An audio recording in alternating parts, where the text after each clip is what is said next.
Hello, hello. Check. I think the voice is there now. I think the voice is there. Check, check, check, check. Check, guys. Check. Is the voice there? क्या मैं Audible हूं? अगर मैं Audible हूं, video को like button दबा करके बता दीजिए। अगर मैं ऑडिबल नहीं हूं तो लाइक बटन मत दबाइए। और अगर मैं ऑडिबल हूं, लाइक बटन दबा दीजिए। लाइक बटन अभी कभी दबा दीजिए और मेरे को बताइए क्या मैं ऑडिबल हूं? Am I audible? Am I audible? Am I visible? If everything is perfect, just press the like button right now, guys.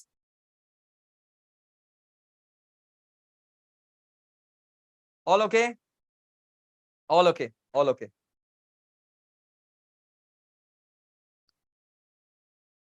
All okay.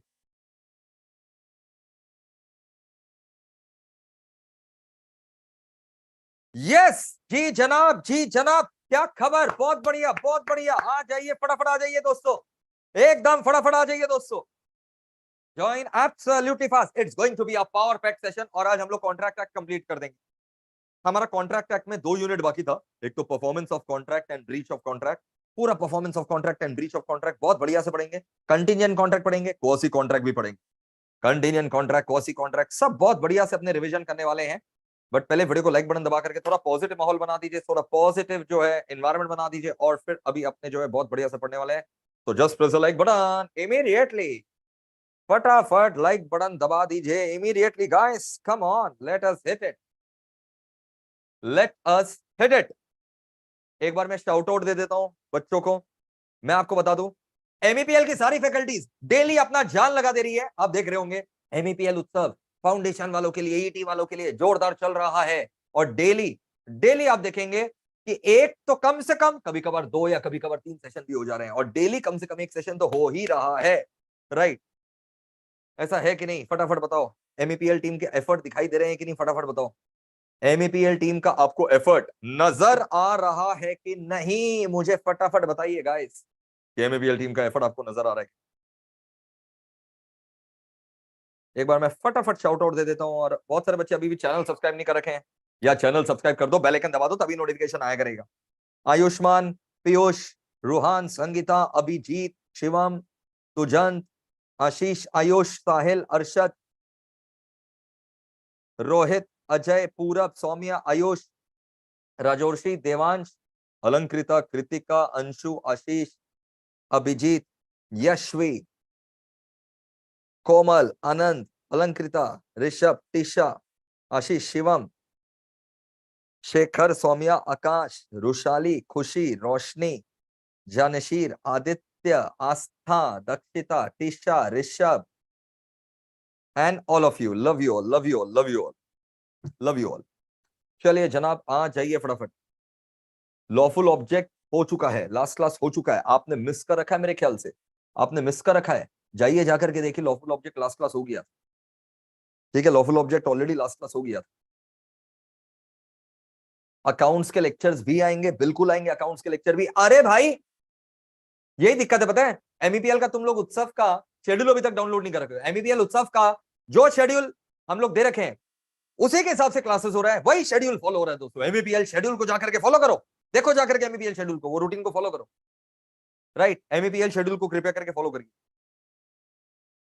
MEPL schedule में सारा का सारा जो क्लासेस हम लोग शेड्यूल करके उसी हिसाब से क्लासेस हो रहे हैं। उसमें अकाउंट्स की भी शेड्यूल है, वो मैं आपके लिए लूंगा जो शेड्यूल डेट है उस पर। सर कहां मिलेगा? ये टेलीग्राम ग्रुप में मिल जाएगा बेटा। अपना अपना टेलीग्राम ग्रुप ज्वाइन कर लो। सीए फाउंडेशन का अलग है, सीएमए फाउंडेशन का अलग है और सीएसीटी का टेलीग्राम ग्रुप अलग है। ठीक है, चलो अभी पावर पैक सेशन रहने वाला है। प्लीज ध्यान लगाइए, 1 घंटा में हम लोग जो रिमेनिंग पोर्शन है कॉन्ट्रैक्ट का वो खत्म कर देंगे। ठीक है, चलो start. Let us hit it guys, let us hit it, let us hit it.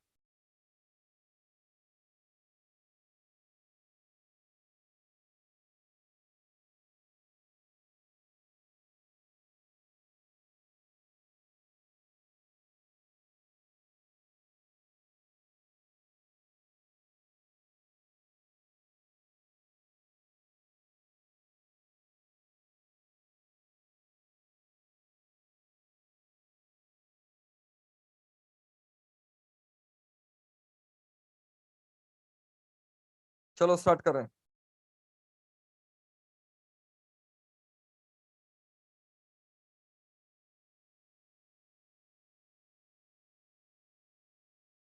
आ जाइए। Performance of contract and breach of contract, boys and girls, performance of contract and breach of contract, performance of contract and breach of contract. देखो, contract जो है ना वो अपने को मान low discharge करना है। कॉन्ट्रैक्ट क्या करना है बेटा? डिस्चार्ज करना है। तो अगर कॉन्ट्रैक्ट बना है तो कभी ना कभी डिस्चार्ज भी होगा ना? बिल्कुल होगा सर। डिस्चार्ज ऑफ कॉन्ट्रैक्ट कब होता है? कब हम लोग बोलेंगे कि कॉन्ट्रैक्ट डिस्चार्ज हो गया? कब बोलेंगे कि कॉन्ट्रैक्ट डिस्चार्ज हो गया? तो मैं आपको बता दूं, डिस्चार्ज ऑफ कॉन्ट्रैक्ट जो है ना, अच्छा एक बच्चा बहुत इंपॉर्टेंट सवाल पूछ रहा है, सर मैराथन वगैरह कब होगा? हाँ, सब मैराथन एक्सेट्रा एक्सेट्रा कब होगा? तो मैं आपको बता दूं, इसके लिए हम लोग बहुत जल्द अनाउंसमेंट करेंगे। पूरी एमईपीएल की टीम साथ में आकर के आपके लिए अनाउंसमेंट करेगी। कब? कब सर कब? मैं आपको बता दूं, वेडनेसडे। वेडनेसडे को एक जबरदस्त अनाउंसमेंट होने वाला है जो आपका दुनिया बदल करके रख देगा positive direction. Mohit Agarwal channel या एमईपीएल क्लासेस चैनल, कहीं पर भी हो सकता है वो अनाउंसमेंट, तो दोनों चैनल सब्सक्राइब करके बेल आइकन दबा करके रखिए। वेडनेसडे वो जबरदस्त अनाउंसमेंट होने वाला है। लगभग लगभग वेडनेसडे 8 बजे होगा, वेडनेसडे 8 PM होगा। लाइव आकर के पूरी की पूरी एमईपीएल टीम आपके लिए एक जबरदस्त शानदार जबरदस्त वाला अनाउंसमेंट करने वाली है, उसको मिस मत करिए। ओके।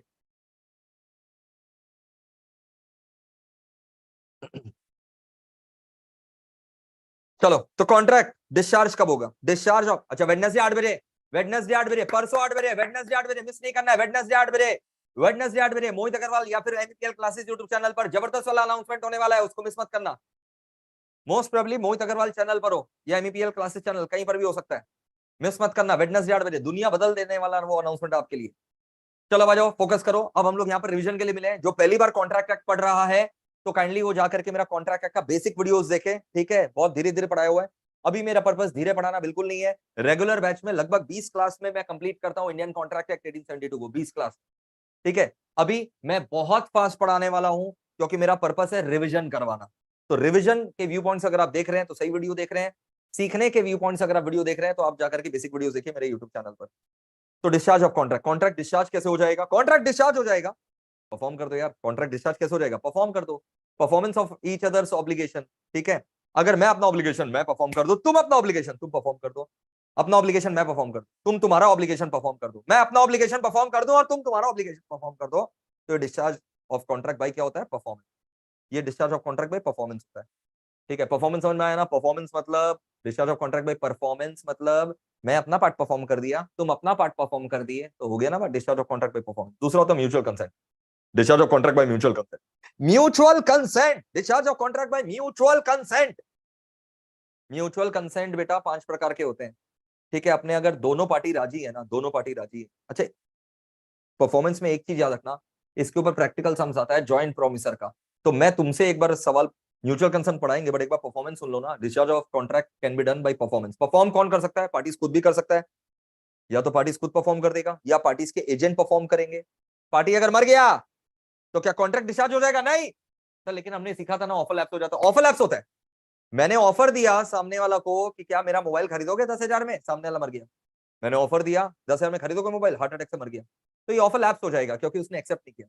लेकिन अगर वो हाँ बोला, हाँ मंजूर है, फिर अगर मरा, हाँ बोलने के बाद मरा, तो कॉन्ट्रैक्ट हो चुका था, एक्सेप्टेंस हो चुका था, कॉन्ट्रैक्ट हो चुका था, उसके बाद मरा ना, तो ये कॉन्ट्रैक्ट जो है ना, ये कॉन्ट्रैक्ट परफॉर्म करना पड़ेगा सामने वाले के लीगल रिप्रेजेंटेटिव को। तो अगर पार्टी मर जाएगा तो कॉन्ट्रैक्ट क्या मर जाएगा? नहीं, कॉन्ट्रैक्ट या तो पार्टी परफॉर्म करेगा या उसका एजेंट परफॉर्म करेगा या लीगल रिप्रेजेंटेटिव परफॉर्म करेगा या जॉइंट प्रोमिसर परफॉर्म करेगा। अब जॉइंट प्रोमिसर के ऊपर प्रैक्टिकल क्वेश्चन आता है, मैंने बहुत बार सिखा रखा है जॉइंट प्रोमिसर के ऊपर प्रैक्टिकल क्वेश्चन।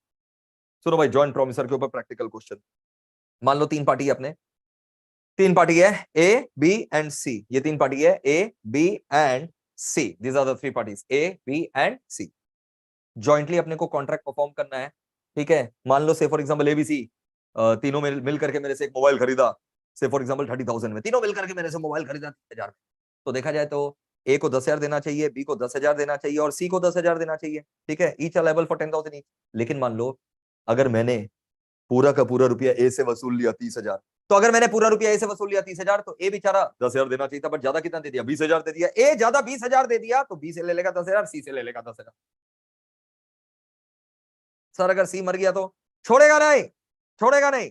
ए सी का लीगल रिप्रेजेंटेटिव से लेगा। सी अगर मर गया तो सी का लीगल रिप्रेजेंटेटिव से लेगा 10,000। लेकिन अगर सी इंसॉल्वेंट हो गया, सी अगर इंसॉल्वेंट हो गया तो सी को हटा दो। सी अगर इंसॉल्वेंट हो गया तो सी को हटा दो। तो जो 30,000 रुपीज था ना, सी इंसॉल्वेंट हो गया तो सी को हटा दो, फिर 30,000 रुपीज डिवाइडेड बाय 2 पार्टीज करो, 15,000 ईच आएगा, 15,000 ईच आएगा, पक्का। अब 15,000 ईच आएगा, तब फिर क्या होगा, तब ए सी से नहीं, मैंने ए से पूरा 30,000 ले लिया, ए से मैंने पूरा 30,000 ले लिया, अब ए बी से कितना लेगा 15 और सी से 0। फिर से सुन लो एक बार फटाफट, ए बी सी तीनों ने मेरे से मिल करके मोबाइल खरीदा था 30,000 में, तो हिसाब से देखा जाए तो 30,000 रुपया 10,000 तीनों को देना चाहिए था, बट मैंने पूरा ए से कितना रुपया मांग लिया, मैंने ए से पूरा 30,000 मांग लिया। अगर मैंने ए से पूरा का पूरा 30,000 मांग लिया जबकि ए को देना चाहिए था 10,000, तो ए ने ज्यादा कितना दे दिया, ए ने ज्यादा दे दिया 20,000, तो ए ने जो 20,000 ज्यादा दिया वो बी से ले लेगा 10,000 और सी से ले लेगा 10,000, बी से ले लेगा 10,000 और सी से ले लेगा 10,000। क्लियर है सर, मक्खन की तरह क्लियर है। लेकिन से फॉर एग्जाम्पल सी अगर मर गया, तो सी मर गया तो क्या हुआ, ए बी से 10,000 लेगा और सी से, ठीक है, लीगल रिप्रेजेंटेटिव से 10,000 लेगा। लेकिन अगर हम बोल रहे हैं सी इंसॉल्वेंट हो गया तब उसको हटा देना, तब 30,000 डिवाइडेड बाय 2 पार्टीज करना, 15,000 ईच, बट मैंने ए से पूरा 30,000 ले लिया तो 15,000 तो ऐसे भी देता, तो ए बी से कितना लेगा 15,000 रुपया लेगा। मान लो सी इंसॉल्वेंट हुआ but his private asset realise 3,000, C insolvent हुआ बट 3,000 रुपया मिला। अगर सी इंसॉल्वेंट हो गया लेकिन फिर भी वहां से 3,000 मिला, तो 30,000 टोटल अमाउंट था, सी से 3,000 रिकवर हो गया, बचा कितना, 37,000 में से 3,000 तो सी दे दिया, बचा 27,000, 27,000, 27,000 डिवाइडेड बाय 2 कितना होता है, 27,000 डिवाइडेड बाय 2 कर देना, कितना होगा बेटा 13,500, ठीक है ना। तो फिर क्या होगा बताए, अगर ए पूरा 30,000 रुपीज दे देगा ना पार्टी को, सी से तो वो 3,000 ही लेगा क्योंकि सी इंसॉल्वेंट हो चुका है, 3,000 रुपया ही देगा, लेकिन फिर वो बी से कितना लेगा, बी से लेगा और 13,500। समझ में आ गया तो बढ़िया है, नहीं समझ में आया तो वापस से वीडियो रिवाइंड करके देखना, क्योंकि मैं समझा नहीं रहा हूँ, रिविजन करवा रहा हूँ। बहुत बढ़िया सर, नहीं सर पूरा समझा। ये था discharge of contract by performance. अब हम लोग बात करें दोस्तों, discharge of contract by performance का बात हो गया, अब हम लोग बात करें discharge by mutual consent. Come on guys, discharge by mutual consent. अगर यहां तक का कंसेप्ट समझ में आ गया और जिन्होंने अभी तक वीडियो को लाइक बटन नहीं दबाया, अभी कभी लाइक बटन दबा दो। Come on guys, press the like button immediately, अभी जो है लाइक बटन ठोक डालो। तो discharge of contract by mutual consent, discharge of contract by mutual consent, ठीक है, म्यूचुअल कंसेंट मतलब दोनों पार्टी का मर्जी चाहिएगा, म्यूचुअल कंसेंट मतलब दोनों पार्टी का मर्जी चाहिएगा। अब discharge of contract by mutual consent जो है, जिसमें दोनों पार्टी का मर्जी चाहिएगा, वो 5 केस होता है, novation, alteration, rescission, remission, waiver. Novation, alteration, rescission, remission, waiver. Novation, alteration, rescission, remission, waiver. अब ये novation, alteration, rescission, remission, waiver क्या होता है, ध्यान से सुनो। सबसे पहले नोवेशन, नोवेशन में क्या होता है भाई, ध्यान से सुनना भाई, नोवेशन में क्या होता है। नोवेशन एक एग्जिस्टिंग कॉन्ट्रैक्ट जो ऑलरेडी एंटर हो चुका है, हम लोग उसको सब्स्टिट्यूट करना चाह रहे हैं बाय एंट्री का न्यू कॉन्ट्रैक्ट। मान लो मैंने पहले एक बिल्डर से जाकर के बोला था मैं तेरा बिल्डिंग एक्स खरीदेगा, तो मोहित अग्रवाल और बिल्डर में कॉन्ट्रैक्ट हो गया कि I am going to buy building X from him, there is a contract.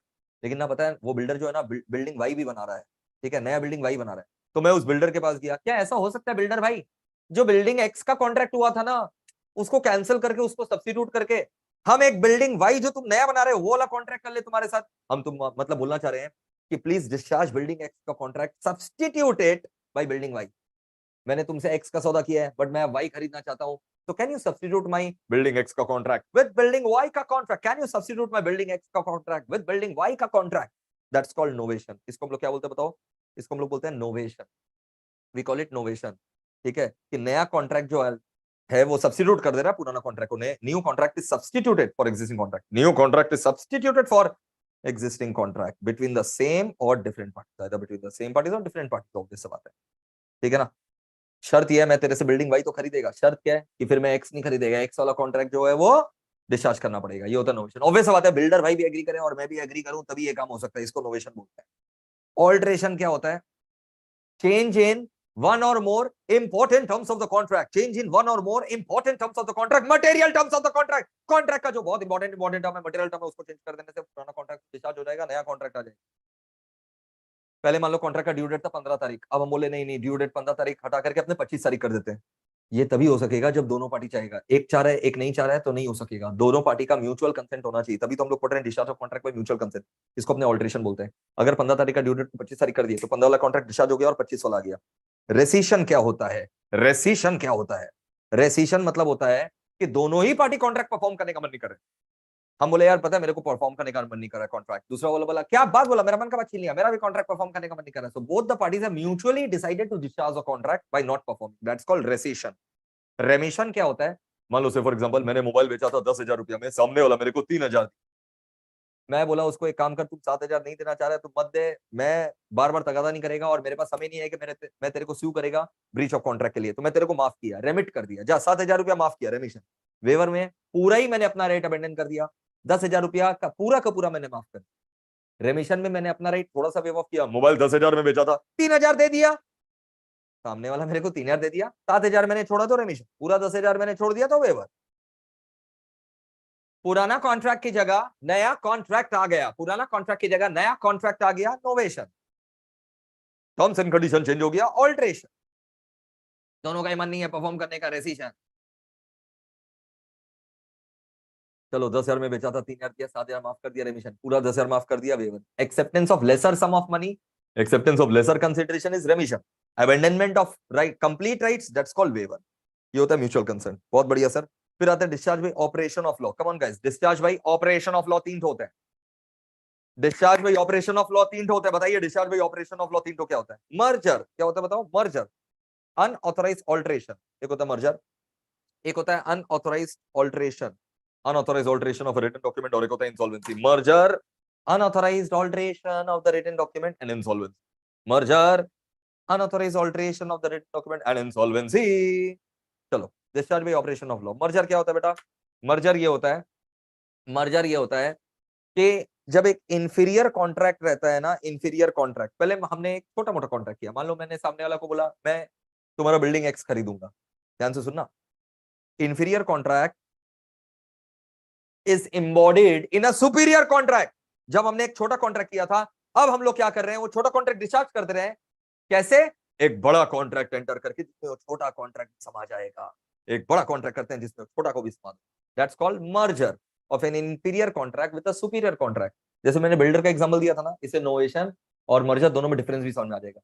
Builder से मैंने बिल्डिंग एक्स का कॉन्ट्रैक्ट किया, मैं उसके पास गया, मैंने बोला क्या बिल्डिंग एक्स का कॉन्ट्रैक्ट अपने कर रखे हैं, छोटा सा कॉन्ट्रैक्ट, तुम वाई और जेड भी बना रहे हो ना, हम एक बड़ा कॉन्ट्रैक्ट बनाते हैं जिसमें तुम्हारा तीनों बिल्डिंग खरीद लूंगा, एक्स वाई जेड तीनों बिल्डिंग खरीद लूंगा, दैट्स कॉल्ड मर्जर। नोवेशन में क्या हो रहा था, हम एक्स नहीं खरीदेंगे, उसके जगह वाई खरीदेंगे, दैट्स नोवेशन। हम एक्स वाई जेड तुम्हारा सब खरीद लेंगे, एक बड़ा कॉन्ट्रैक्ट बनाते हैं, दैट्स कॉल्ड मर्जर। समझ में आ गया है क्या? समझ में आ गया है क्या? बहुत बढ़िया से सर। प्रभाष झा बोल रहा है sir other law, sir other law CA inter का, sir other law CA inter का कब होगा? प्रभाष झा तुम मिशन का जाकर के प्लेलिस्ट देखो, वहां ऑलरेडी हो रखा है। अदर लॉ मैराथन मैंने अभी से 3 महीना पहले लिया था, अदर लॉ मैराथन 3 महीना पहले लिया था सीए इंटर का, वहां ऑलरेडी हो रखा है। इस बार मिशन सीरीज में मैंने सीए इंटर में कम से कम 20 से 25 क्लासेस दिए हैं बेटा, जाकर के मिशन प्लेलिस्ट देखो, जब जागो तब सवेरा, हाँ हो जाएगा, प्लेलिस्ट जाकर के रेफर करो। ये हो गया discharge by operation of law, merger. Unauthorized alteration of the items of written document. Unauthorized alteration of the items of written document मतलब पता क्या होता है? Unauthorized alteration of the items of written document मतलब मेरे से बिना पूछे सामने वाला पार्टी क्या किया, व्हाइटनर लगा करके रिटन कॉन्ट्रैक्ट में कुछ और लिख दिया मेरे से बिना पूछे। इस चोर के साथ, इस चोर आदमी के साथ, इस फ्रॉड आदमी के साथ हम अब और कॉन्ट्रैक्ट में नहीं रह सकते, इस चोर के साथ, इस फ्रॉडस्टर के साथ हम और कॉन्ट्रैक्ट में नहीं रह सकते। He has done unauthorized alteration of the written document। और एक होता है इंसॉल्वेंसी, इंसॉल्वेंसी, और एक क्या होता है बताओ? इंसॉल्वेंसी। एक हो गया मर्जर, समझ में आ गया, एक्स और वाई दोनों मिलकर के खरीद लेंगे। एक हो गया अनऑथराइज्ड ऑल्टरेशन, फ्रॉडस्टर के साथ, अगर तुम फ्रॉड करोगे, कॉन्ट्रैक्ट को अपने मन के हिसाब से चेंज कर दिया बिना मेरे से पूछे, कॉन्ट्रैक्ट मैं नहीं करेगा इस आदमी के साथ, कॉन्ट्रैक्ट डिस्चार्ज हो गया। और एक होता है इंसॉल्वेंसी। कोर्ट क्या बोलता है कि अगर कोई भी कोर्ट डिक्लेयर कर दे इंसॉल्वेंट, कोर्ट किसी भी इंसान को अगर इंसॉल्वेंट डिक्लेयर कर दे, ऑटोमेटिकली डिस्चार्ज हो जाएगा। If any person is declared insolvent by the court, that person is automatically discharge out of the contract. एक होता है डिस्चार्ज बाय इम्पॉसिबिलिटी और फ्रस्ट्रेशन, डिस्चार्ज बाय इम्पॉसिबिलिटी और फ्रस्ट्रेशन, डिस्चार्ज बाय इम्पॉसिबिलिटी और frustration. Supervening impossibility दोस्तों, discharge by impossibility और frustration, तो obvious बात है, you are promising to bring star from the sky, it is void, ठीक है, इट इज वॉइड। सुपरविनिंग इम्पॉसिबिलिटी क्या होता है? सुपरविनिंग इम्पॉसिबिलिटी मतलब बाद में आया हुआ इम्पॉसिबिलिटी, इसको अपने डॉक्ट्रिन ऑफ फ्रस्ट्रेशन भी बोलते हैं as per English law. Supervening impossibility is also called doctrine of frustration as per English law. What is supervening impossibility? At the time when the contract was entered, it was valid because it was possible to perform it. Later on, subsequently, some event has taken place. Later on, subsequently, some event has taken place which makes the performance of the contract impossible. At the time when the contract was entered, it was possible to perform the contract. Later on, some event has taken place which makes the performance impossible. That's called supervening impossibility. बाद में आया वो impossibility. जिस समय contract enter किया था possible था, बाद में कुछ ऐसा हो गया इवेंट जो कि कॉन्ट्रैक्ट का परफॉर्मेंस को इम्पॉसिबल बना देता है. ऐसा नहीं कि पार्टीज परफॉर्म नहीं करना चाह रहे हैं, बट परफॉर्मेंस इम्पॉसिबल हो चुका है. That's called void contract. You understand what is the difference between void agreement and void contract? जो शुरू से वॉइड रहता है वो वॉइड एग्रीमेंट. सुपरवेनिंग इम्पॉसिबिलिटी पे तो बाद में आया हुआ इम्पॉसिबिलिटी, पहले वैलिड था बाद में वॉइड हुआ, तो ये वॉइड कॉन्ट्रैक्ट है. जो शुरू से वॉइड रहेगा वॉइड एग्रीमेंट, पहले वैलिड है बाद में वॉइड हुआ है तो वॉइड कॉन्ट्रैक्ट. सुपरवेनिंग इम्पॉसिबिलिटी पहले वैलिड था बाद में वॉइड हुआ, इसलिए इसको वॉइड कॉन्ट्रैक्ट बोलते हैं. इसलिए इसको वॉइड कॉन्ट्रैक्ट बोलते हैं. अब सुपरवेनिंग इम्पॉसिबिलिटी का केसेस मैं आपको बता देता हूं क्या हो सकता है. Subject matter of the contract is destroyed without the fault of the party. When subject matter of the contract is destroyed without the fault of the party. मैंने तुम्हारे साथ सौदा किया कि मैं तुमको हॉर्स बेचूंगा. ये इंस्टीट्यूट का favourite case study. A entered a contract with B to sell his horse to B. सौदा हो गया कि मैं तुमको अपना घोड़ा बेचूंगा. जब हम लोग कॉन्ट्रैक्ट साइन कर रहे थे, बाहर में आवाज आया घोड़ा के, अचानक अजीबोगरीब आवाज. कॉन्ट्रैक्ट साइन करके बाहर गए तो देखा घोड़ा मरा पड़ा है. आयला. अब मरा हुआ घोड़ा तो तुमको नहीं बेच सकते ना. हाँ हाँ मैंने बोला था कि मैं तुमको घोड़ा बेचूंगा, कॉन्ट्रैक्ट भी साइन किया था कि मैं तुमको घोड़ा बेचूंगा, बट घोड़ा मर गया. मैंने थोड़ी ना मरा भाई, बिना किसी की गलती के घोड़ा मर गया. तो यार मरा हुआ घोड़ा नहीं बेच सकता मैं, मेरा कोई गलती नहीं है, मैंने कोई फ्रॉड नहीं किया, मैंने कोई ब्रीच ऑफ कॉन्ट्रैक्ट नहीं किया. It's a supervening impossibility. It's a supervening impossibility. Subject matter is destroyed without the fault of the parties. या फिर contract is entered on a basis of certain affairs of thing. Contract जो हम लोग का हुआ था ना, वो ना basis of certain affairs of things था, बट दो certain affairs of thing cease to exist. Contract is entered on a basis of certain affairs of thing, but those certain affairs of things cease to exist. When those certain affairs of things cease to exist या changes, then the contract is also discharged. जैसे नेपाल में मैं राज तिलक देखने गया, ये भी institute के example है, एग्जाम में आया हुआ. नेपाल में मैंने राज तिलक देखने के लिए मैं नेपाल में गया. होटल वाला को बोला मेरे को उतना दिन के लिए कमरा देना जितना दिन राज तिलक चलेगा. होटल वालों को मैंने साफ बोला मेरे को उतना दिन के लिए रूम चाहिए जितना दिन के लिए राज तिलक चलेगा. तो I entered a contract and book the hotel room on a basis of certain affair of thing. I entered a contract and booked the hotel room on a basis of certain affair of thing. What was those certain affairs of thing? Raj Tilak. The moment Raj Tilak ceased to exist, my contract with hotel वाला also ceased to exist. Raj Tilak अगले दिन खत्म हो गया, तो मैं hotel वालों को बोला भाई एक दिन खाली Raj Tilak चला, मैं तेरे को एक दिन का भाड़ा देगा. तो बस एक ही दिन का भाड़ा देंगे, मेरे को उसको और दिन का भाड़ा देने का दरकार नहीं है, बिकॉज हम लोग का कॉन्ट्रैक्ट ही इस बलबूते पर था कि राज तिलक जितना दिन चलेगा उतना दिन मेरा तुम्हारे साथ होटल का रूम का कॉन्ट्रैक्ट चलेगा. राज तिलक cease to exist, contract cease to exist. मक्खन सर. ठीक है ना. फिर personal qualification of the party. When personal qualification is the basis of the performance of the contract, then his incapacity of that person will discharge the contract. मैंने सोनू निगम को higher किया कि वो आकर के आपके लिए गाना गाएगा, लेकिन जिस दिन शो था ना सोनू निगम का, उस दिन उसका बेचारा का गला खराब हो गया. डॉक्टर उसको बोल दिया गाना नहीं है, बेड रेस्ट. Supervening impossibility. इसमें उसका कोई गलती नहीं है. पर्सनल कैपेसिटी था, personal qualification was the basis of the contract. अगर वो अब पर्सनली इनकेपेबल हो गया तो कॉन्ट्रैक्ट डिस्चार्ज. तो when personal qualification of a party is the basis of contract, contract is discharge by the death और obviously बता उसका डिसेबिलिटी, डेथ और physical disablement of that party. मक्खन सर. तो मेरे को प्यारे बच्चों मेरे को बताओ कौन कौन सा सुपरवेनिंग इम्पॉसिबिलिटी होता है. Subject matter of the contract is destroyed, या फिर it was entered on a basis of certain affairs of thing, those affair of thing changes or cease to exist, contract also cease to exist. या फिर when the personal qualification of the party was the basis, personal qualification of a party was the basis, contract is discharged on the case in the case of personal incapacity of that party. अब 3 case ऐसा है दोस्तों, 3 case ऐसा है जहां supervening impossibility नहीं होता. ये सुपरवेनिंग इम्पॉसिबिलिटी नहीं है, आपको कॉन्ट्रैक्ट परफॉर्म करना पड़ेगा, पूरा करना पड़ेगा. क्या है वो 3 केस जहां सुपरवेनिंग इम्पॉसिबिलिटी नहीं माना जाएगा और आपको कॉन्ट्रैक्ट परफॉर्म करना पड़ेगा? Difficulty in performance, commercial loss, strike, lockout. Difficulty in performance, commercial loss, strike, lockout. Difficulty in performance, commercial loss, strike, lockout. सबसे पहले difficulty in performance. दिक्कत हो रहा है तो दिक्कत सहो और कॉन्ट्रैक्ट परफॉर्म करो. दिक्कत हो रहा है, ठीक है. Hardships in completing the contract is not a supervening impossibility. It is possible, you need to perform it. Commercial impossibility मतलब commercial loss हो रहा है. मान लो से फॉर एग्जांपल मैंने बोला था मैं तुम्हारे लिए 100 करोड़ रुपया में से फॉर एग्जांपल 100 करोड़ रुपए में तुम्हारे लिए बिल्डिंग का कंस्ट्रक्शन करूंगा, रॉ मटेरियल का दाम बढ़ गया, लेबर का दाम बढ़ गया, मेरे को लॉस हो जाएगा, कॉन्ट्रैक्ट प्राइस बढ़ाओ ना, मत बढ़ाओ तुम, मेरे को लॉस है करके कॉन्ट्रैक्ट परफॉर्म करना पड़ेगा, commercial loss is not supervening possibility. Strike lockout civil disturbance like riots हो गया, सुपर विनिंग पॉसिबिलिटी नहीं है, जब स्ट्राइक खुलेगा लॉकआउट खुलेगा। अब तुम्हारा फैक्ट्री में लेवल ऑफ स्ट्राइक कर दिया, ये सुपर विनिंग पॉसिबिलिटी है क्या? ना, लॉकआउट कर दिया तुम्हारा फैक्ट्री का एम्प्लॉय, ये सुपर विनिंग पॉसिबिलिटी है नहीं, आपको कॉन्ट्रैक्ट परफॉर्म करना पड़ेगा। जैसे मैंने बताया super winning impossibility is also called doctrine of frustration under English law. So exam में कभी अगर पोपट हो जाए और तुमको बोल they explain doctrine of frustration, तो यार फ्रस्ट्रेट मत हो जाना, नहीं आता नहीं आता, पूरा सुपर विनिंग इम्पॉसिबिलिटी का 3 केस क्या होता है और 3 केस क्या नहीं होता है वो एक्सप्लेन करके आ जाना। फिर बेटा discharge by breach of contract, देखो बेटा when other party refuses to perform the contract it's called breach of contract, when the other party refuses to perform the contract it's called breach of contract। अब 3 प्रकार के breach रहते हैं, anticipatory breach, 2 प्रकार के breach रहते हैं, anticipatory breach and actual breach of contract. Anticipatory breach मतलब due date of the performance अभी तक आया नहीं है, उसके पहले ही सामने वाला नाचने लगा हम परफॉर्म नहीं करेंगे, ड्यू डेट के पहले ही सामने वाला मना कर दिया हम परफॉर्म करने वाले नहीं है, ड्यू डेट के पहले ही अगर सामने वाला मना कर दिया that is not going to perform the contract before the due date if the other party refuses to perform the contract that's called anticipatory breach। actual breach of contract क्या होता है? actual breach होता है when the party refuses to perform the contract, that is breaches the contract on or after the due date। if he breaches the contract before the due date it's called anticipatory breach, on or after the due date अगर वो breach करा तो actual breach है। Due date के पहले वो मना कर दिया हम परफॉर्म नहीं करेंगे, एंटीसिपेटरी ब्रीच।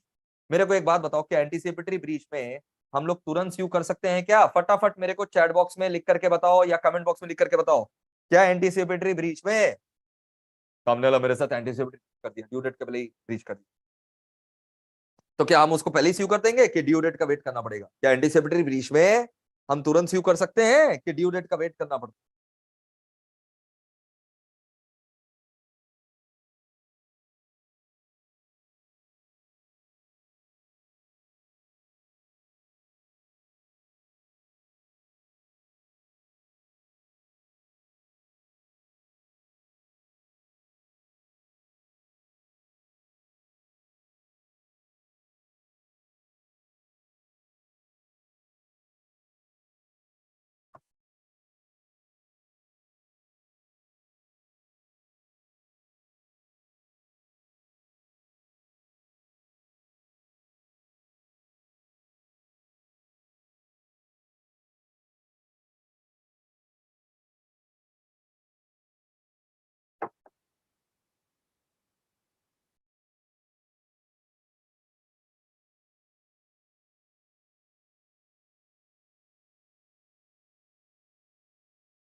बोलिए जनाब।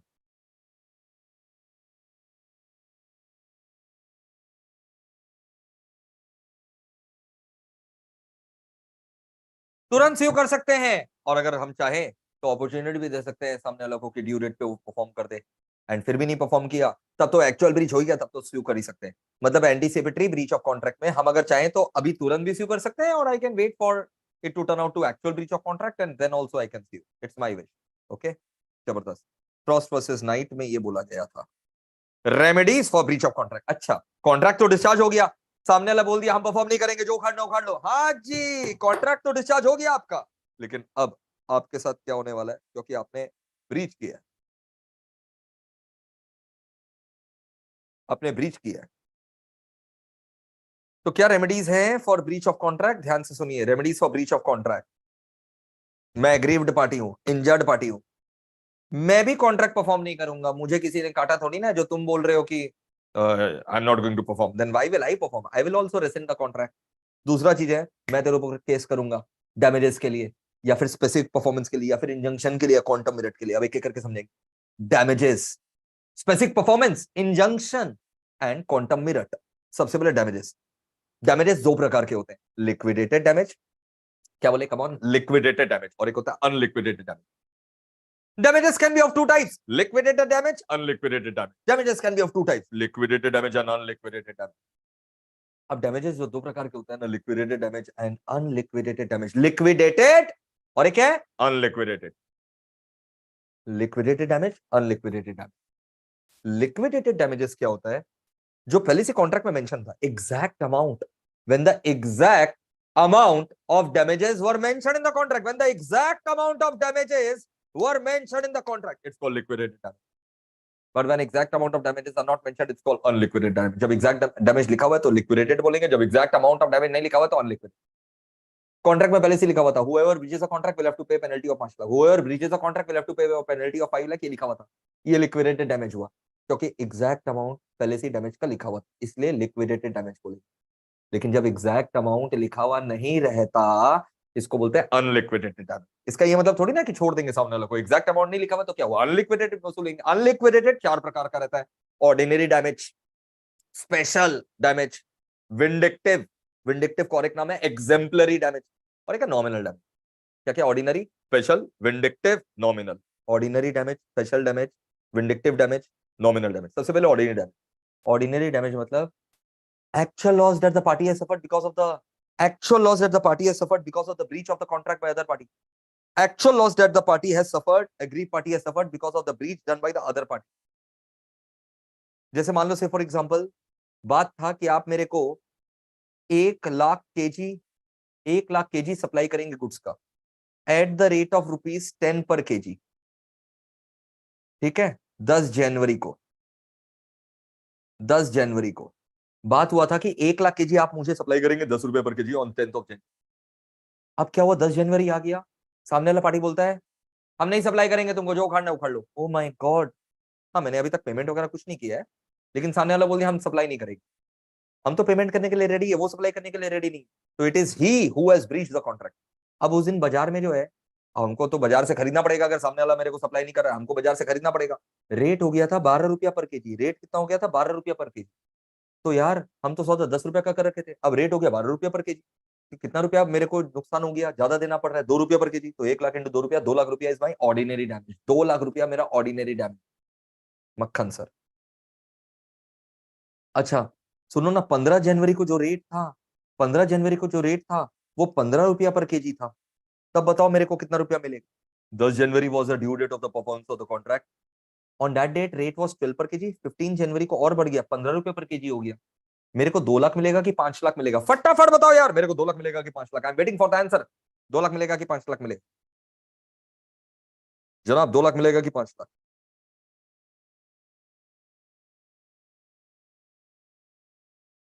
मेरे को 2 लाख रुपया मिलेगा कि 5 लाख रुपया मिलेगा, फटाफट बताओ।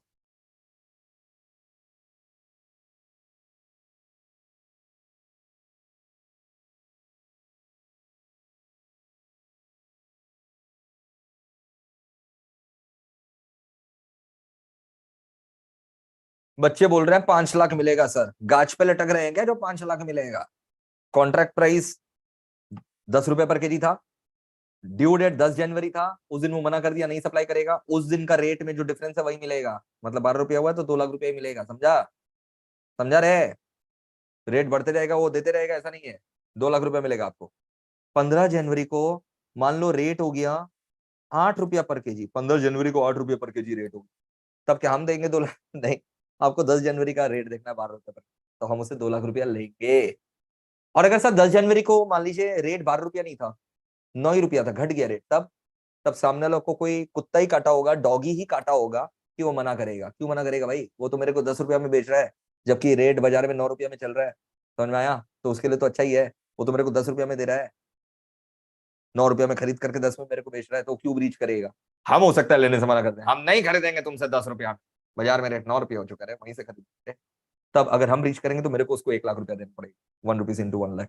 समझ में आ गया तो बढ़िया, नहीं तो रिवाइंड करके लेक्चर देखो, क्योंकि ये रिविजन चल रहा है, समझे? रेगुलर बैच में विस्तार से पढ़ाए थे ये सब, लिखवा लिखवा करके।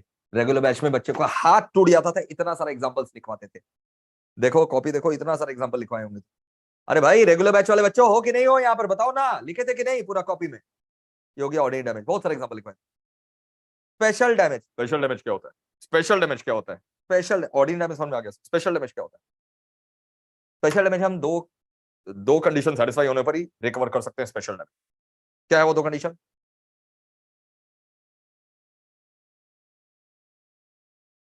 I had already mention in the contract कि अगर आपने ब्रीच किया तो what kind of special losses I may suffer, what kind of special losses I may suffer, contract में लिखा हुआ था, and exactly that has happened. सामने वाला पार्टी ने ब्रीच कर दिया, और जो स्पेशल लॉस मैंने लिख रखा था कॉन्ट्रैक्ट में कि मुझे हो सकता है अगर आप कॉन्ट्रैक्ट ब्रीच करेंगे, वो स्पेशल लॉस एक्चुअल में आई हैव सफर्ड, तो मैं स्पेशल डैमेज। जैसे मान लो मैंने सामने वाला को ऑलरेडी बोल रखा था, देख भाई 10 तारीख तक तू मेरे को माल सप्लाई कर देना, अगर तू मेरे को 10 तारीख तक माल सप्लाई नहीं किया, मैं चाइना एक्सपोर्ट करने वाला हूं, मैं माल चाइना एक्सपोर्ट नहीं कर सकूंगा, मेरा जो जहाज का भाड़ा है, शिप बुक कर रखा है ना चाइना भेजने के लिए, वो 10 तारीख का ही है, भाड़ा बर्बाद जाएगा, चाइना वाले मेरे ऊपर पेनल्टी अलग लगाएगा, ये सब ऑलरेडी लिखा हुआ था कॉन्ट्रैक्ट। सामने वाला ने मेरे को 10 तारीख तक माल सप्लाई नहीं किया, अब मेरा जहाज का भाड़ा सच में बर्बाद गया, चाइना में ने मेरे को अलग से पेनल्टी भी लगाया, मैं ये सब स्पेशल डैमेज के रूप में लूंगा। एग्जेम्पलरी और पुनिटिव डैमेज क्या होता है? एग्जेम्पलरी और पुनिटिव डैमेज क्या होता है दोस्तों? एग्जेम्पलरी और पुनिटिव डैमेज क्या होता है? एग्जेम्पलरी और पुनिटिव डैमेज क्या होता है दोस्तों? इसको विंडिक्टिव डैमेज भी बोलते हैं। एग्जेम्पलरी और पुनिटिव damage is also called vindictive damage, it is also called vindictive damage. ये क्या होता है? When loss of goodwill has taken place, when loss of goodwill has taken place, when loss of goodwill has taken place, जब सामने वाला breach किया, उसे मेरा इज्जत चला गया, गुडविल चला गया, तो फिर हम इससे ये एग्जेम्पलरी, पुनिटिव यानी विंडिक्टिव डैमेज लेते हैं। Loss of goodwill has taken place, और इज्जत दो केस में जाता है। सामने वाला ब्रीच कर दिया contract to marriage, breach of contract to marriage, शादी करने का वादा करके शादी नहीं किया, तो इससे इज्जत चला रहेगा। Breach of contract to marriage से अगर इज्जत गया, या फिर wrongful dishonour of cheque, bank में पैसा होने के बावजूद बैंक जो है ना जानबूझ करके मेरा चेक डिसऑनर कर दिया, मेरा अकाउंट में पैसा था फिर भी चेक डिसऑनर हो गया, तो फिर मैं उससे विंडिक्टिव डैमेज लूंगा बैंक से, क्योंकि बाजार में तो मेरा इज्जत जाएगा ना, मेरा चेक बाउंस होगा तो, जबकि मेरा तो कोई गलती नहीं था, बैंकर का गलती। और ये याद रखना, lower the amount of cheque bounce higher the इज्जत कौन, जितना छोटा चेक बाउंस होगा ना, मेरा अगर 1 करोड़ का चेक बाउंस होगा तो उतना इज्जत नहीं जाएगा, लेकिन 1000 रुपया का चेक बाउंस होगा ना, बाजार में ज्यादा इज्जत आएगा। हाँ, 1000 रुपया नहीं था बैंक में, तो lower the amount of cheque dishonoured higher the इज्जत gone, higher will be the vindictive damage, higher इज्जत जाएगा, हायर विंडिक्टिव डैमेज लेगी। नॉमिनल डैमेज क्या होता है? एक्चुअल में मेरे को कोई नुकसान नहीं हुआ, सामने वाला ब्रीच किया, लेकिन एक्चुअल में मेरे को कोई नुकसान नहीं हुआ, फिर भी सामने वाले को मजाक चकाने के लिए कोर्ट बोलेगा कि मोहित जी को आप डैमेज देंगे, नॉमिनल डैमेज। आप गलत है, मोहित जी सही है, उनको नुकसान नहीं हुआ तो क्या हुआ? How dare you to breach a contract. Modi case जीते, उनको नॉमिनल डैमेज दिया जाए। नॉमिनल डैमेज एक टोकन मनी होता है, 1 रुपया, 50 रुपया, 100 रुपया, कोर्ट एक छोटा सा अमाउंट दिलवाएगा। ये हो गया सब कुछ डैमेजेस का बात। अब हम लोग बात करें स्पेसिफिक परफॉर्मेंस का। स्पेसिफिक परफॉर्मेंस का कभी कभार monetary compensation is not adequate, damages are not adequate for breach of contract. When court thinks that damages are not the adequate remedy, when court is of the opinion कि damages ही सब कुछ नहीं होता, पैसे ही सब कुछ नहीं होता, when damages are not the adequate remedy, then court will order specific performance. Then court will order specific performance that you will have to perform the contract specific.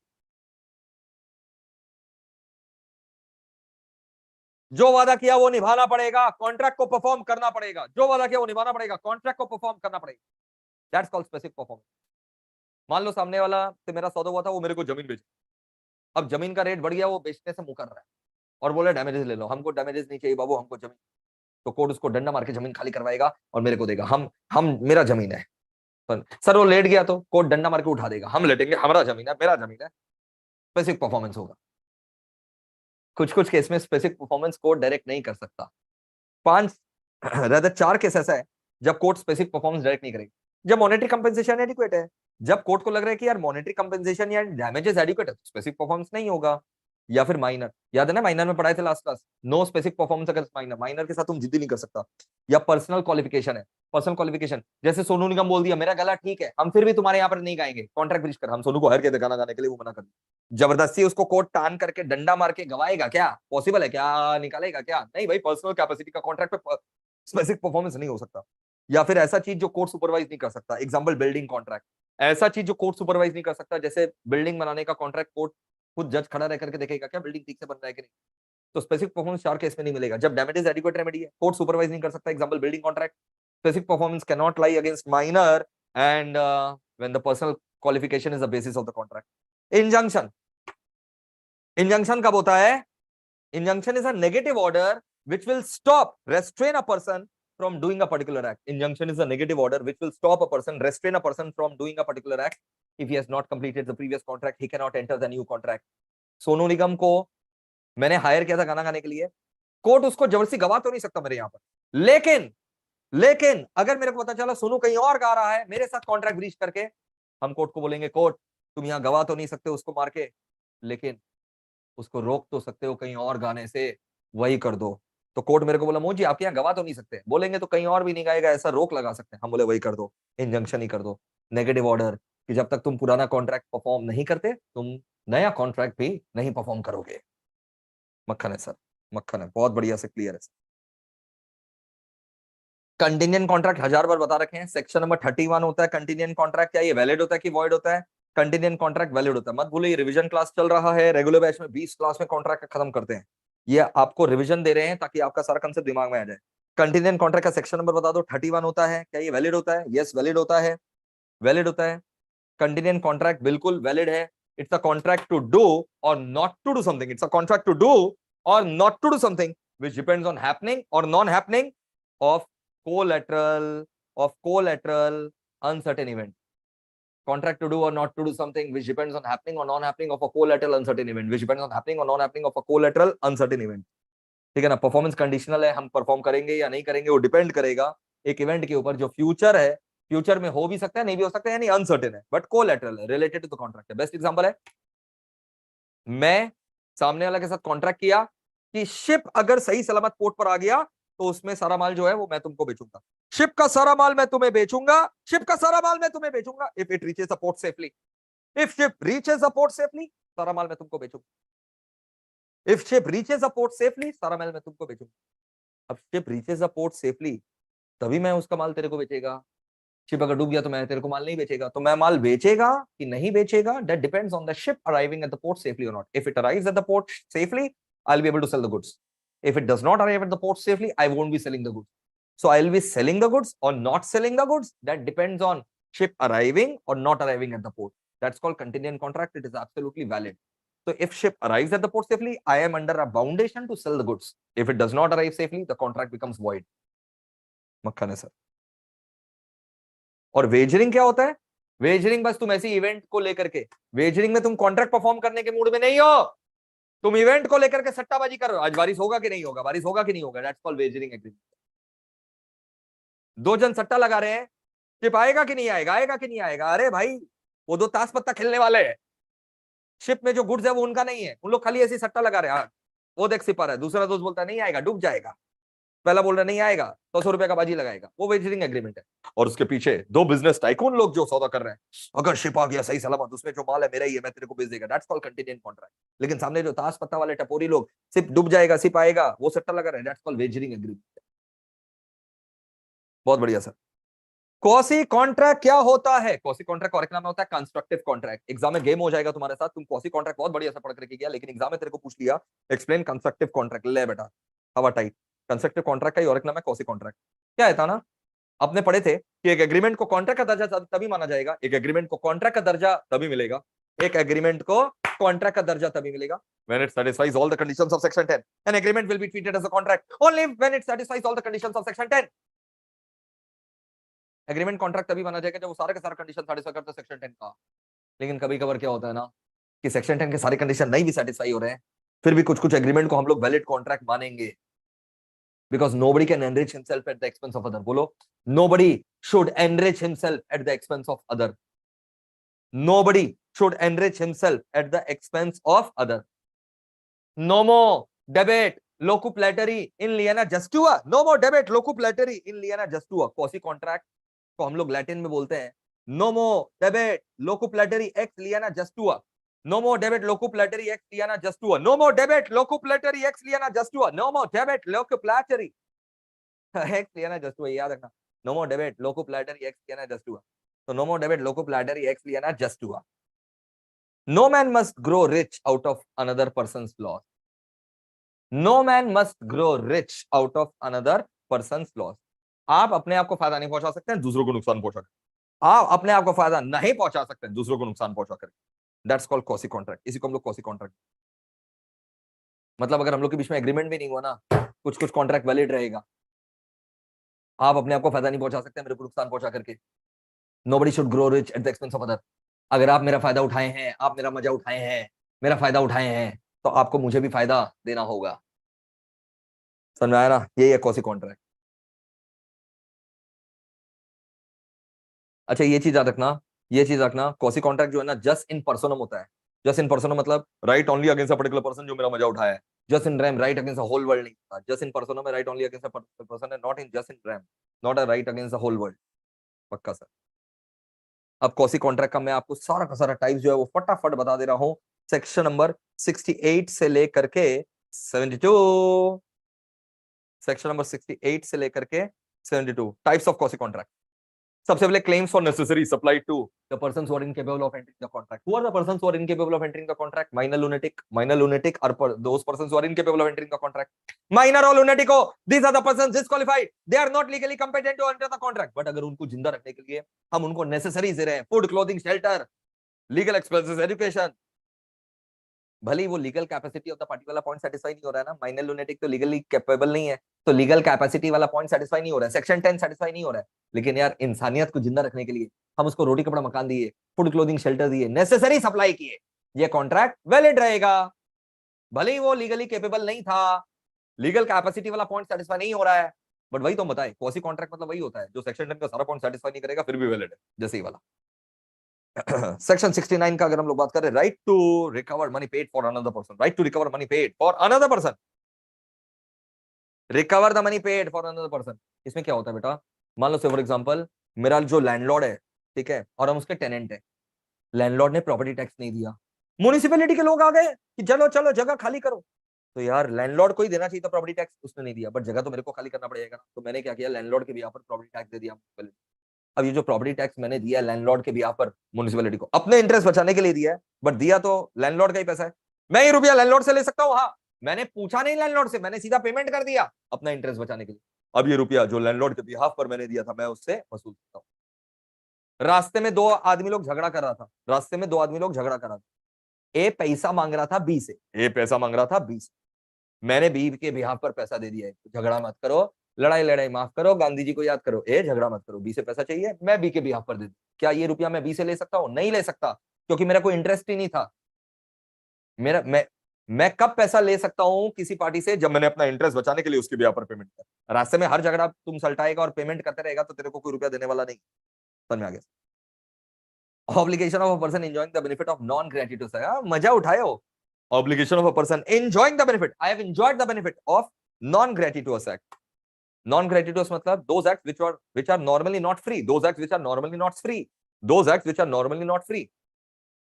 पड़ोसी ने पिज्जा ऑर्डर किया था, गलती से डोमिनोज वाला मेरे को pizza दे गया, मुझे पता मैंने पिज्जा डोमिनोज से नहीं मंगवाया, फिर भी मैंने जानबूझ करके उससे पिज्जा ले लिया, खा भी गया, ठीक है। अब ऑब्वियस बात है, क्या मैं लायबल हूं डोमिनोज को चुकाने के लिए? जी हाँ, आप लायबल हैं। अब आप आर्ग्यूमेंट करेंगे स्टूपिड की तरह, कोई कोई बच्चा, कि अरे तुम मुझे दिए मैं खा गया। भाई क्या डोमिनोज घर घर जाकर के पिज्जा फ्री में बांटता है? क्या तुमने ऑर्डर किया था पिज्जा? नहीं किया था, और तुम्हें पता है कि ये सब चीज फ्री वाला नहीं होता, फिर भी तुम खा गए, इन स्पाइट ऑफ नोइंग कि ये सब चीज फ्री वाला नहीं होता, तुम फिर भी खा गए, तुमको पैसा देना पड़ेगा। समझ में आ गया? समझ में आ गया सर? वैसे मान लो say for example non gratuitous act का मैं एक और एग्जांपल देता हूं, acts which are not free. तुम्हें पता है कि मेरा ट्यूशन सेंटर है, मेरा इंस्टीट्यूट है, बहुत बड़ा 3 तल्ला का बिल्डिंग है, तीनों तल्ले में क्लासेस होते हैं, all 3 floors are occupied with classes, बच्चे देखते हैं, बैठने का जगह नहीं रहता। अब तुम अपना दोस्त को ले आए, चल चल चल चल क्लास में चल के बैठते हैं, ज्ञान बढ़ रहा है, बहुत मोस्ट वेलकम, बट नॉर्मली हम लोग फीस चार्ज करते हैं अगर आप आकर के पढ़ रहे हैं, ऑब्वियस बात है, तभी ये ऑर्गेनाइजेशन चलता है। अब तुम बेटा अपना दोस्त को ले आए, चल चल, तेरा दोस्त भी आ गया, पूरा बैच कर लिया, 6 महीना बहुत अच्छे से प्रेम से पढ़ा। अब लास्ट में बोले बाबू फीस, बोला क्या चीज का फीस? आप ही तो बताए थे ऑफर एक्सेप्टेंस होना चाहिए, ठीक है, हम लोग में कुछ ऑफर एक्सेप्टेंस वगैरह हुआ ही नहीं, क्या चीज का फीस? सेक्शन 10 सेटिस्फाई नहीं हो रहा। तो हम पहले ना उस बच्चा को ना क्वासी कॉन्ट्रैक्ट वाला क्लास दिखाएंगे, लगता है तुम्हारा लास्ट क्लास छूटा? बोला हाँ मेरा लास्ट क्लास छूटा हुआ है, चलो पहले वाला क्लास देख लो, देख लिए, अब चलो फीस लाओ। समझ में आया ना? क्योंकि क्वासी कॉन्ट्रैक्ट में पढ़े थे ये सब चीज फ्री का नहीं होता, अगर आपको ये सब चीज मिल रहा है तो आपको पैसा देना पड़ेगा। यार यूट्यूब वाले बच्चे रुक जाओ रुक जाओ रुक जाओ, यूट्यूब वाले बच्चे बोल रहे हैं अरे बाप रे बाप, लगता है सर एक लीगल नोटिस भेजने वाले हैं कि यार यूट्यूब पे लेक्चर की हो पैसा दे दो। यार ये एग्जांपल तो समझाने के लिए। Responsibility of finder of the goods. If I am the finder of the goods, it is my duty to preserve it in the safe custody like a man of ordinary prudence. बाबू इतना अंग्रेजी। If I am the finder of the lost goods, मैं अगर finder हूँ lost goods का, तो ये मेरा जिम्मेदारी है मैं उसको सेफ कस्टडी में रखूं, ये मेरा जिम्मेदारी है कि मैं उसको सेफ कस्टडी में रखूं, ठीक है। अब मैं उसको पालूंगा पोसूंगा, मेरा जितना भी रुपया लगेगा ना मैं ओनर से ले सकता हूँ, मेरा जितना भी रुपया उस गुड्स को पालने पोसने में लगेगा मैं उस ओनर से रुपया ले सकता हूँ, वो नहीं देगा तो मैं गुड्स को बेच सकता हूँ। मान लो वो गुड्स का वैल्यू था 30,000 रुपीज, मैंने 2/3 से ज्यादा खर्चा कर दिया। कितना? 2/3 याद रखना, 30,000 का 2/3 कितना होता है? 20,000। मैंने उसे ज्यादा खर्चा कर दिया उसको पालने पोसने में, ओनर नहीं मिल रहा है, मैं उस गुड्स को बेच सकता हूँ, या मिला मेरे को पैसा देने से मना कर दिया, मैं गुड्स को बेच सकता हूँ। 2/3 या उसे ज्यादा खर्चा कर दिया तो मैं गुड्स को बेच सकता हूँ। Liability for money paid by mistake, money paid by mistake नहीं समझ में आता क्या? अरे गलती से तुमने किसी दुकानदार को ज्यादा रुपया दे दिया, चेन लेना भूल गए, तो दुकानदार लायबल है तुमको एक्स्ट्रा मनी लौटाने के लिए, ऐसा नहीं है कि वो रुपया मान। दिस वाज सेक्शन 68 से लेकर के 72 क्वासी कॉन्ट्रैक्ट। वेजिंग और कंटिजेंट का कॉन्ट्रैक्ट का डिफरेंस ऑलरेडी पढ़ चुके हैं। क्वांटम रेट मतलब as much as earn, as much as earn. जैसे वो बच्चा आकर के मेरे से क्लास में पूरा ट्यूशन कंप्लीट कर लिया है ना, पूरा ट्यूशन कंप्लीट कर लिया, 6 महीने बाद मैंने उसको बोला फीस दो, तो फीस का तो बात हुआ नहीं था, देना पड़ेगा, हाँ देना पड़ेगा। कितना देना पड़ेगा? As much as earn. बाद बाकी बच्चों से जितना फीस नहीं है, फीस का बात नहीं हुआ था, इसका ये मतलब है क्या कि हम उससे अकेला 1 करोड़ मांग लेंगे, 1 लाख मांग लेंगे? नहीं भाई, एज मच एज अर्न। और नहीं हुआ था तो ये मतलब है कि मेरे को 100 रुपया देगा? नहीं भाई, एज मच एज अर्न। बाद बाकी का जो फीस था मक्खन है सर, बहुत बढ़िया से क्लियर है। तो this was everything about revision of Indian contract act 1872। मैं आपको बता दूं, इसी वीडियो के कमेंट बॉक्स में मैं आपको लिंक दे दूंगा। क्या चीज का लिंक दे दूंगा? पास्ट टर्म के जितने भी क्वेश्चंस आए हुए हैं आईसीआई ने पूछा है। सीएमए और सीएसईटी तो यार आराम से क्विज मतलब एमसीक्यूज कर लेगा वो, उसमें तो कोई दिक्कत नहीं। लेकिन सीए वाले बच्चे बड़े बड़े जो केस स्टडीज है, कृपया करके वापस से थोड़ा देर बाद आकर के वीडियो का कमेंट बॉक्स देखना। कमेंट बॉक्स में मैं आपको पास्ट टर्म के सारे केस स्टडीज जो मेन एग्जाम्स में आए हुए हैं आईसीआई के, जो आरटीपी में आए हुए हैं, जो एमटीपी में, RTP MTP past term question paper के जितने भी क्वेश्चंस है सॉल्व करके मैंने उसका स्कैनर बना रखा है और वो आपको मिल जाएगा इसी वीडियो के कमेंट बॉक्स में पूरा सॉल्यूशन के साथ। मतलब वीडियो मिल जाएगा, वीडियो स्कैन बनना है ना, पूरा वीडियो वगैरह मिल जाएगा उसके ऊपर। और अगर वही पढ़ लोगे उसके बारे से एक भी क्वेश्चन नहीं आ सकता। आई रिपीट, ब्रेकिंग न्यूज, उसके बारे से एक भी क्वेश्चन नहीं आ सकता। जो मैं आपको स्कैनर कंपाइल करके दे रहा हूँ, वीडियो भी बना रहा हूँ, एक भी क्वेश्चन मैंने नहीं छोड़ा है। पूरा एमटीबी, पूरा RTP, past term questions of the main exams, वो सबका मैंने आपके लिए एक वीडियो स्कैनर बना रखा है, वो आप पक्का से देख लीजिएगा। कमेंट बॉक्स में उसका लिंक मैं थोड़ी देर में दे दूंगा, लेकिन आप अभी कमेंट बॉक्स में पक्का से कमेंट करके बताइएगा कि कैसा था ये वाला सेशन और कैसा लग रहा है हमारा एमपीएल की तरफ से एफर्ट। और याद रखिएगा वेडनेसडे यानी परसों 8 बजे एक मेगा अनाउंसमेंट होने वाला है आप लोगों के लिए, जो आप लोगों का दुनिया जो है वो बदल कर रख देगा ना पॉजिटिव डायरेक्शन। या तो इसी चैनल पर या मोहित अग्रवाल चैनल पर, दोनों को फॉलो करते रहो, दोनों सब्सक्राइब करके रखो, दोनों बेल आइकन दबा करके रखो। और हम लोग का नया foundation batch and EET batch अलग अलग ही रहता है, ऑब्वियस बात है, वो स्टार्ट हो रहा है। नया सीए फाउंडेशन, नया CA foundation batch, CMA foundation batch and CA CET batch हम लोग का स्टार्ट हो रहा है 2 नवंबर को। 2 November new batches are starting. Kindly inform your friends if you like our efforts, if you like our genuineness towards the students, do refer your other friends and juniors। ढिंडो repeat दो कि 2 नवंबर से face to face batch चालू हो रहा है, live at home batch चालू हो रहा है और रिकॉर्डेड क्लासेस तो अवेलेबल रहता ही है। Thank you, lots of love, thank you so much. Comment box में कमेंट करके बताओ सेशन कैसा था।